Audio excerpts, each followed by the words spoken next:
in tree group dance. Now to introduce you to Sam and Jo, who are going to put on a wonderful performance for you. So I want you to take notes and I'll ask questions later.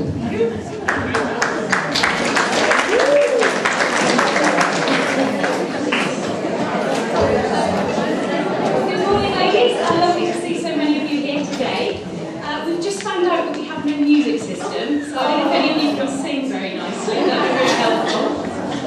We're just going to do a selection of moves. Jo and I are going to swap in on the pole, and then as one person's dancing, the other person's going to explain the moves that they're doing. So without further ado, this is Jo. She's one of our principal instructors at the Art of Dance. We're going to do our display, and then we're going to explain all about the Art of Dance and what we do.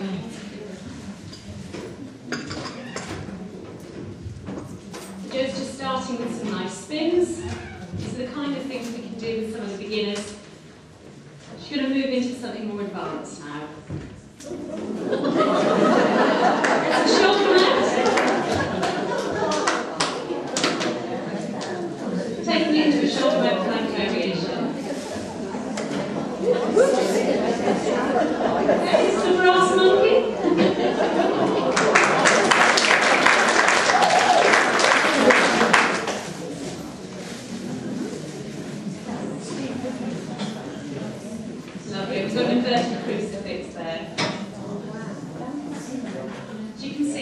Awful lot of strength to do some of these moves.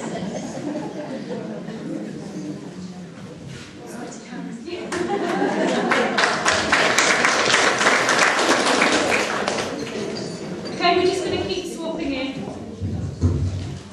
Right, I might be a bit out of breath. Very early in the morning. Okay, so Sam is climbing the pole and doing an invert. This is into a really nice V-leg Gemini pose, and another Gemini variation. She's swapping over into a mantis, and this is coming down into a swan dive variation, similar to the one I did. Most of the moves have families, so you might have a beginner's move, and then go all the way through improver, intermediate, advanced and world-class standard, and they will all be related. They might have similar names and they'll look similar. This is called the yogini. Don't ask me why. I don't do that one, it's too painful. She's a bit more hardcore than me. She's coming into a flag. This requires an awful lot of abdominal strength, core muscles into the back. This comes from Chinese pole dancing originally, which was a male sport, but us ladies are taking over. Pole dancing is very good for the core muscles especially. As you can see, Sam needs quite a bit of strength, especially on this pole. She's coming into a reverse shoulder mount. It's similar to the one I did, but she's coming down the other way. It requires an awful lot of strength, and it's a world-class move. So you need to keep dancing a long time to do it. Okay, I'll be very out of breath now.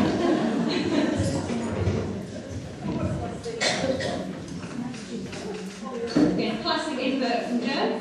Just moving into an elbow hold handstand. So it's really difficult, her whole body's away from the pole, into a straight edge. Okay, we don't do this with beginners, you don't do this on your first lesson.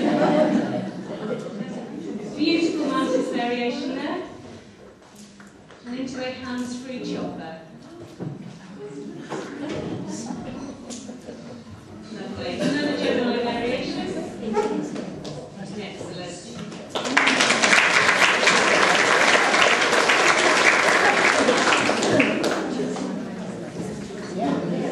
Yes. Just going to do a headstand variation now, so this is a little easier. Bow and arrow variation on headstand. Into what we call fang legs.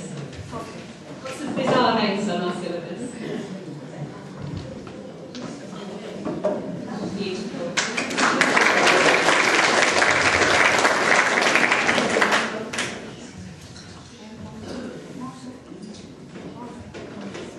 Okay, this is something we call the bat. Rather painful on the thighs when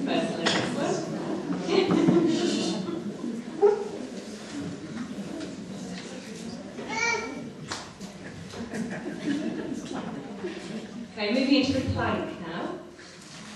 Awful lot of stomach strength required for this one. And into a wrist seat.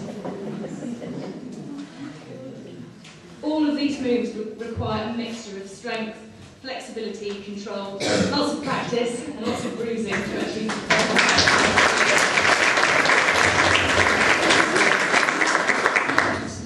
Okay, so your basic climb into the splits on the pole. You need flexibility and strength and guts to do this one.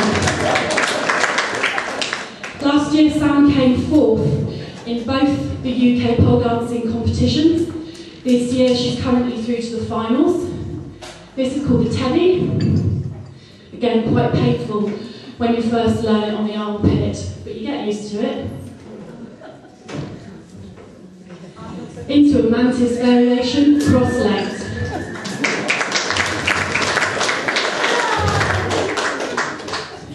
And down she comes onto the knees. Again, that's a swan dive variation, so it's a different way of coming off the pole. And a shoulder mount from the floor into V-leg pose. And she's doing some shoulder mount repeaters. So legs like that, very difficult. Pole dancing tends to give you abs of steel. So if any of you ladies fancy getting a six-pack, come and see us. I was a size 14 going on 16 when I started dancing 4 years ago. And for me it's transformed my body shape. This is a cradle pose. It's much more difficult than it looks. And she's going into a figurehead.